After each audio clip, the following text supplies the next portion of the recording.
Hey guys, good to see you, Matt. Good to be back. Right? Good to be Hey. back.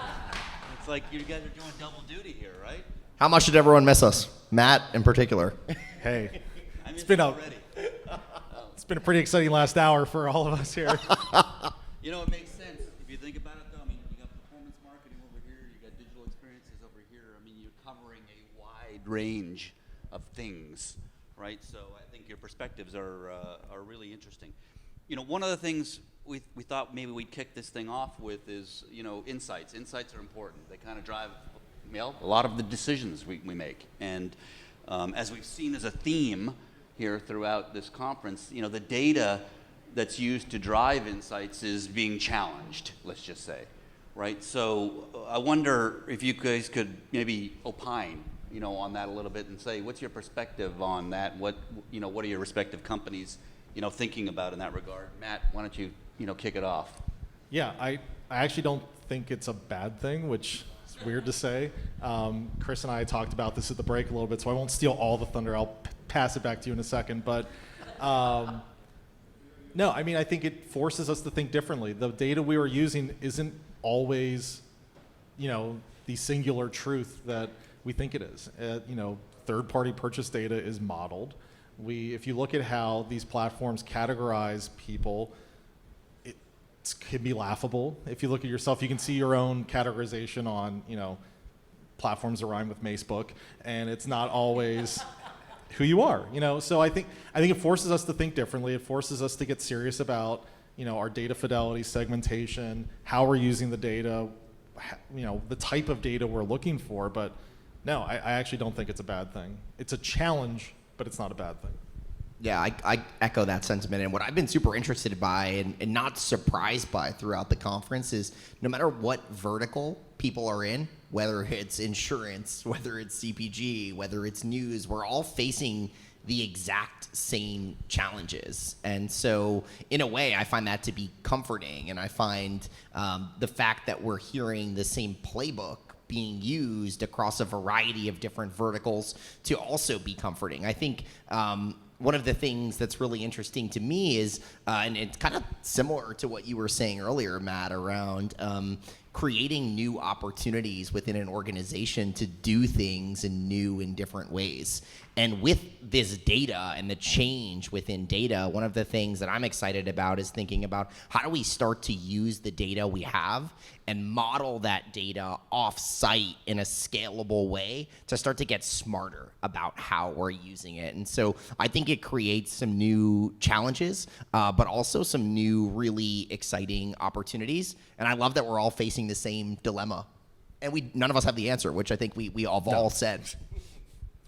I think that's absolutely correct, and maybe just a follow-up on this same question that's related to that, and I'll throw it out to either one of you, but a good friend of mine, a wise friend of mine, once said something to me, and it's resonated with me throughout my career, and you both come from very large organizations, and the context for his statement was from a large organization, and he told me the following. He said, Rich, a new idea in a big company is like a virus in the body. The company wants to kill it. Why don't you talk about that? J&J is a gigantic company, right? I don't know about that. I mean, let's not go that far. I think a new idea that's not based in reality and a business need, yeah, that can be a distraction. It can be seen as a shiny object or, you know, something that people are chasing. But I think if you frame that as a solution, that idea is not I think people be surprised how receptive people are to new ideas. They're just usually too afraid to say it, is my opinion. I don't feel like I get a lot of pushback when I'm bringing solutions that are relevant to my organization. People want that. You know, to be competitive in today's marketplace, you have to do that, and good leaders recognize that. But you can't just say, I think we should be doing this. Why? I think that's the piece that's critical. Yeah, I echo that sentiment. I think I come from a school of good ideas get funded. And so I think a lot of what I try and do and ask my team to do is not limit ourselves to what we know to be true today, but to challenge the status quo, but to do so in a way that is backed by data and solving a customer need, and using that as a way to bring people along. I think along that journey, there are challenging stakeholders with maybe conflicting objectives that make pushing that project along more difficult. And I think starting with what is important to them and how does this help them on their journey, that starts to become really important. But I'd love to say I've been able to get everything through the goalpost, but I haven't. Right, I'll bet neither of you have had any trouble getting new stuff through the org, right? No, it's a layup, isn't it? Super easy. It's super, super easy. Good stuff. Chris, maybe I'll put a question over to you, but prospecting and customer is kind of being separated now. I mean, the data that we've traditionally used to analyze our customers will still be available should we choose to use it to analyze those customers, but the prospecting side will not. And so there's maybe a divide happening now. And so how are you guys thinking about that divide? Yeah, I think we're really trying to use our data to build lookalikes off of the customers that we have already seen come into the franchise. And I actually think we're actually seeing quite a bit of scale within that, right? And so I think prospecting remains very important. There may just now be a little bit of a more nuanced way to do it, and you might not have the exact same scale that you previously had, but I do think that the quality of the audience that you're going to end up reaching is going to be higher. But I don't know if you're seeing similar things, Matt. Yeah, I mean, I think the way you're prospecting has to bring in relevant folks too. If you just, like in my world, if you put out hot coupons out there, that may not be the consumer I want to build my audience off of if they're super price sensitive. You have to think about the quality of that data you're bringing in and then modeling out. So, and you mentioned it earlier, some of my favorite examples of free beer and free burritos to acquire first-party data. But if you're, Chipotle and you're giving out burritos, like theoretically that's irrelevant. Someone that's like, I want a free burrito, I can talk to them. But I think you have to think about how you're acquiring that data and then really providing that value exchange like you talked about in your session earlier. That's totally critical. And that bar is just so much higher now because everyone's wise to the game. Yeah, I think that's absolutely correct. Maybe Matt, just talk a little bit more because you were sort of passionate about your knowledge that existing data sources, even if they're going away, maybe that's an opportunity because, as you quite correctly pointed out, there's something limiting to them, and they're all modeled. Yep. And so, could you just maybe expand on that a little bit because it's a nice theme. It's an interesting theme. I mean, I think what it forces us to do is really build that relevance with our consumer. And, the way I would think about it is that data without relevance is essentially surveillance. So how do you think about, write it down. I came up with it, I'm like, I wrote it down when you said it, we man. got it. When you first said it. It's gold.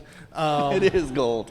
But reality, I think that's where we're at. And I think it forces us to think, how do I better serve my consumer? And, one of the examples we talked about is our Skin 360 product for Neutrogena, where consumers can scan their face, and it's essentially a dermatologist in a pocket. You can use your phone or whatever and get product recommendations based upon your skin type. What do you have? Fine lines? Do you have spots? Whatever. That's a super relevant exchange, knowing that the beauty space is very confusing. People are looking for solutions for them, and we can deliver that. And in exchange, we know something about them that we can better serve them now. If we know the types of products they're looking for, I can feed that into my media models. I can customize their website experience and really serve them as an individual that I know something about. And that's different than they bought something in the last 52 weeks that may or may not be relevant. They could have bought it for a friend.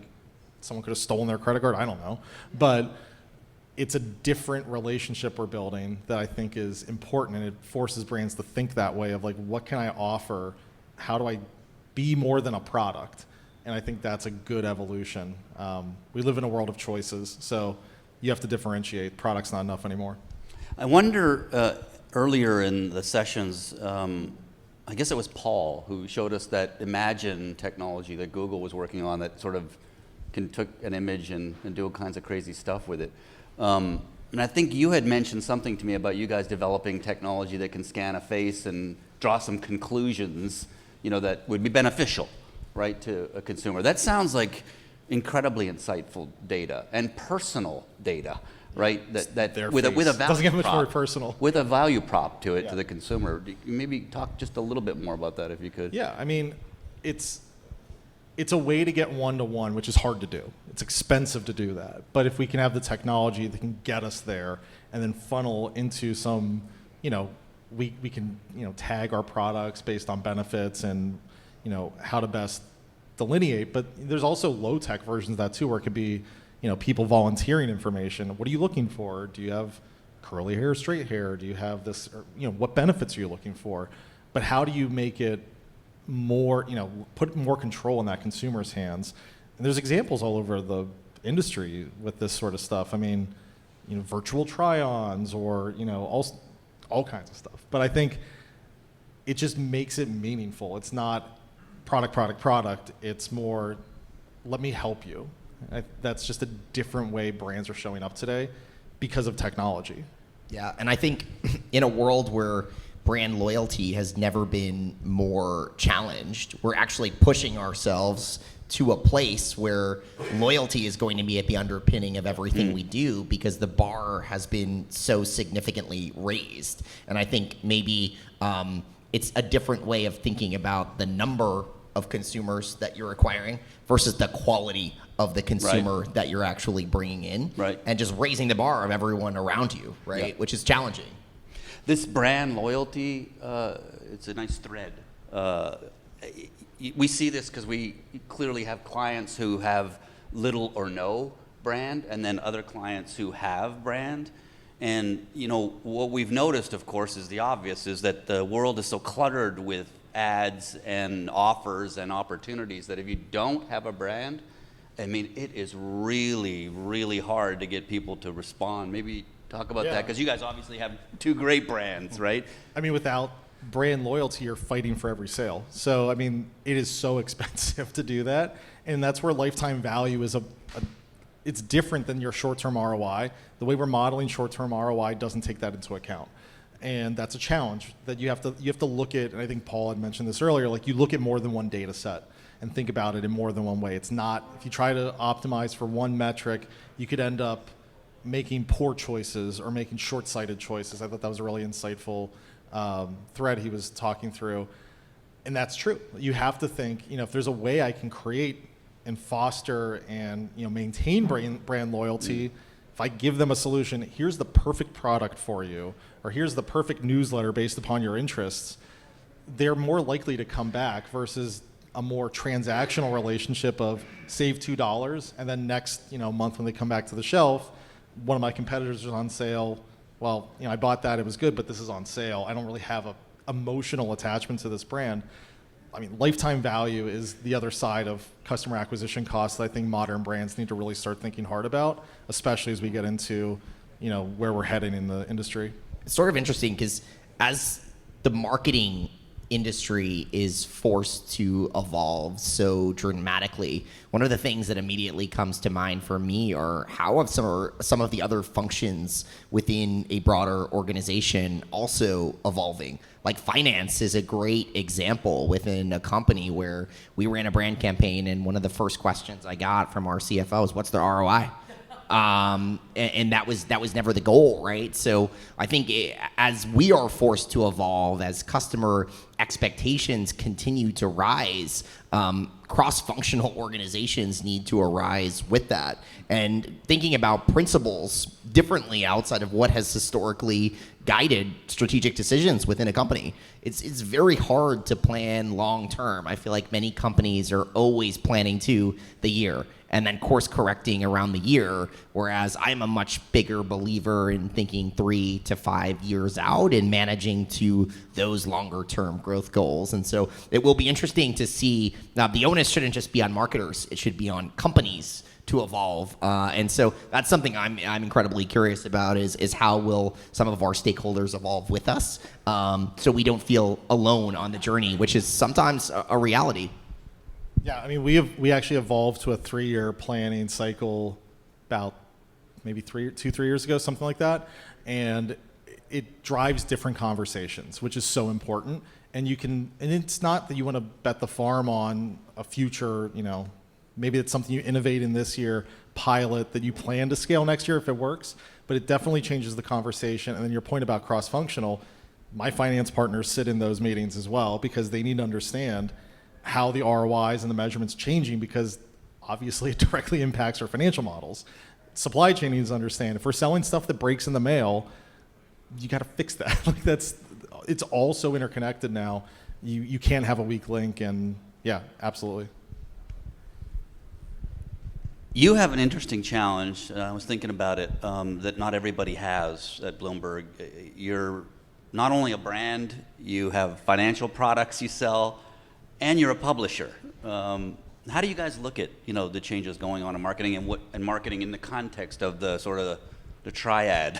Yeah, I think data continues to be the underpinning of all of that business, right? On the advertising side, it's really how do we sell access to our audience, right? And how do we make access to that audience more interesting for an end advertiser who's struggling to reach a C-level decision maker? On the consumer side, it's how do we get smarter about not only reaching the right highest intent consumer, but delivering them the most relevant valuable experience that's going to change their perception about the brand. And on the financial side of things, everything is so data oriented and backed by data. And so while it feels like many different businesses, they're all backed by the same underpinning. And so that's sort of an interesting way that I look at that. Matt, you have maybe a different problem than he does, not just in the products that you're in control of, but did you say like J&J's got like 100-something products or something? It's got to be like lots, right? That, thousands, right? How do you, as a company, get together on the data side and try to create some homogenous way of looking across the entire J&J product suite? Does this happen, or does it try to happen? No, we have to. But I think we prioritize. We look at, there's a certain percentage of our products that make up most of our sales. So you start there.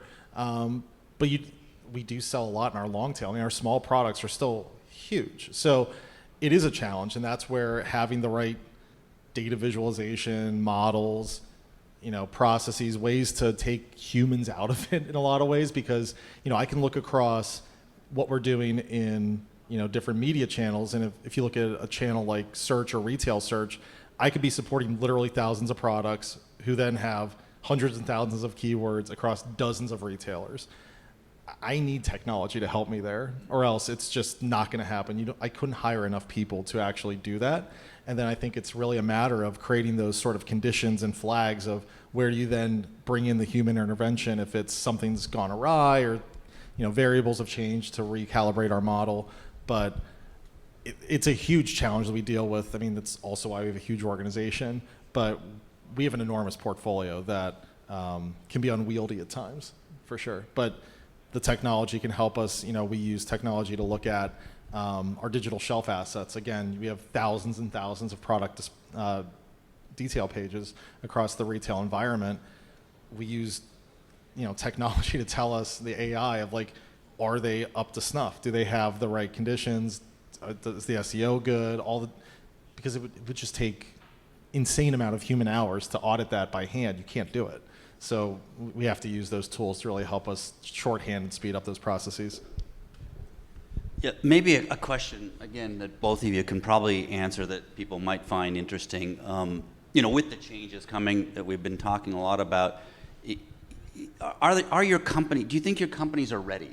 Like internally, are people talking about the problem? Are they actually dealing with the problem? And I know I'm putting you on the spot, if the companies aren't ready, but I think it's valuable for people, to know this, because, my experience being out talking to people is they're not ready. They're talking about being ready, but they're not really ready, right? So maybe just talk about Bloomberg and J&J in this. Yeah, I mean, I think ready is also relative to some extent, just because we actually don't understand the degree to which some of these changes are actually going to impact our business. And so I think there are actions that we are taking that we can control and feel as if we are aware of based on data we have today to mitigate some of that longer term downside or impact. But I don't know if any company fully has all of the answers to a lot of these questions. And I think we're trying to make smart decisions now, but also keep our investment and operating model fluid enough to be able to react as things continue to evolve. And maybe we're throwing some curveballs that weren't expected. I don't know what you're seeing, Matt. I don't know that anyone, I agree, I don't know that anyone could be ready, and I don't know that anyone ever will be ready because there'll be another change that's coming right after it. So I don't think that's a thing. I think what I'm excited about is that we've recognized and prioritized these, issues or challenges on the horizon. We've identified them. We've created teams like mine. We've invested in data scientists. We've, created the conditions to be successful as the changes come to fruition over the next year and then 2 years and whatever's, following all the next ones. But I think what I appreciate about what we've done is we've taken it very seriously. It is a top priority and we've invested in it. So no, we're not ready because no one is, but we will be, and we'll be ready for whatever is next after that. Yeah, I think one of the exciting things coming out of all of this is thinking about talent. And I think a lot of that leans into your previous discussion because I think we're really rethinking the talent profile that we need to deliver on like what this future state environment looks like. I mean, I just built a marketing technology team that didn't exist 2 years ago. And so those are net new skill sets, right? Data scientists, right? People that have totally different skill sets that we're bringing into the fold. And I think building some credibility from an organizational perspective on what are the value of these areas that we haven't previously seen and why do we need more people like this? And I think one of the cool outcomes is it's actually changing the conversation within the company in a really positive way. The conference is about AI, and as we've said throughout the conference, I guess AI's promise is the ability to get inside our heads and help us understand, the thoughts and emotions of people. Those are insights, right? If you could, what kind of insights, do you sit around saying, man, I wish I had that, right? About the people who are buying my products or services. I mean, it's the motivation in the moment and where are they in their funnel, in their journey. So are they discovery?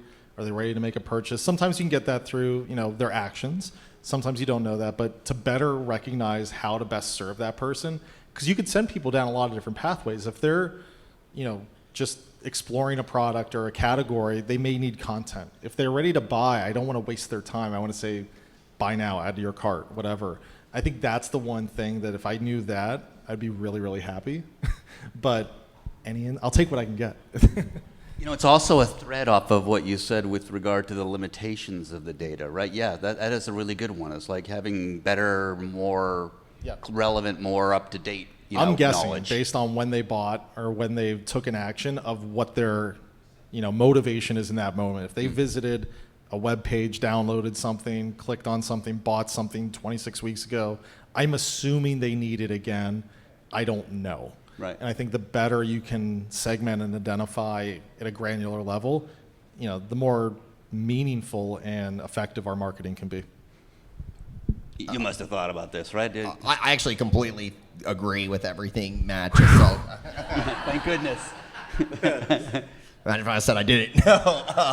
No, I completely agree. I mean, I think the industry has been built around recency, and that is how we have run our programs. And motivation is so important within the customer decision journey. And a lot of times, even when I do have insights around why people made decisions to purchase a product, it's still fairly general. And so getting to the root cause around the why, the where, The when, so we can better serve them, is absolutely core. Will we ever get to that place as an industry? I hope. Are there technologies that can help us to do that better? Yes, but I think we still have a long way to go to get there. Do you struggle, because you're on another good theme, which is like sometimes you have information that could be valuable, but not the means to execute. Does this happen, Chris, from time to time, where you're like, damn it, I mean, this is good, but I can't do anything about it? Yeah, I think that just comes down, to me, that comes down to prioritization, right? You know, I think I'm a big believer in fewer, bigger, better. And so that's how I try and focus my team. That doesn't mean that there isn't going to be a priority that comes down, or 2 or 3 that you just need to drop everything and do. But I try and keep the team very focused on what are the things that I think are going to move the needle. And if that insight can help us to do one of the things that we're already doing better, awesome. If we think that is a really disruptive idea or opportunity, we'll test it. And then we'll scale it, right? But I think it's crawl, walk, run is how I think about some of that stuff. What about you, Matt? You struggle sometimes to execute on stuff that you've got, but you can't do anything with it? Chris has become my new best friend. I agree. Similar answer. I mean, I literally put an email out every week to my team on Friday with these are the top 2 or 3 things we need to do next week. There are endless possibilities. We could chase our tails on dozens of opportunities, dozens of signals, but are we doing the right ones? If we're prioritizing, then I'm not so worried about it. I get worried when we have bottlenecks, if you have inefficient processes or it takes too long to get something to market, that's a problem. But in terms of inability to do something with it outside of just like the mechanics of, flighting media, which can take some time, no, I think you have to make choices. And I think it's way too easy to get caught up chasing hype and chasing every single granular piece of data you get, because it's probably not going to matter. Cool. My clock says we're coming in close, and I want to leave a little bit of time for some Q&A, but I guess Steve, the moderator of the last session, preempted me by asking you the question of you, or who was it, about which product would you recommend? That was yours. Right, I was going to do that. So I'm going to ask you, if there's one product that Bloomberg, everybody in the room should go buy, what is it? It would be the subscription product. Did you hear that?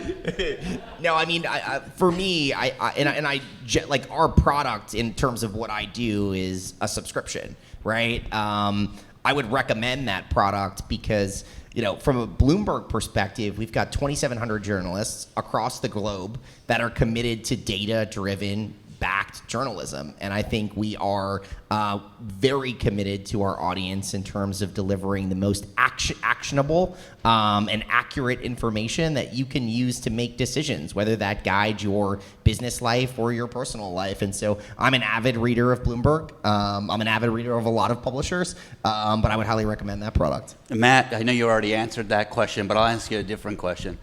You guys got you got a lot of smart scientists over there, thinking up product all the time. You got one to take 10 or 15 years off me? And when's that coming? We have no comment. Come on, man. Skin health. We've got some great retinol products in the Neutrogena line. Can you hook me up? Yeah, for sure. We can, absolutely. Beta testing or something? Yeah, absolutely. What can I do? We've got some great products. Hey, let's thank these guys, and then I'll have some Q&A here. Right, so... Any questions? Two smart guys here. We're done. We're out of We got the hook. questions. All right. Thanks, guys. Thank you so much, everyone.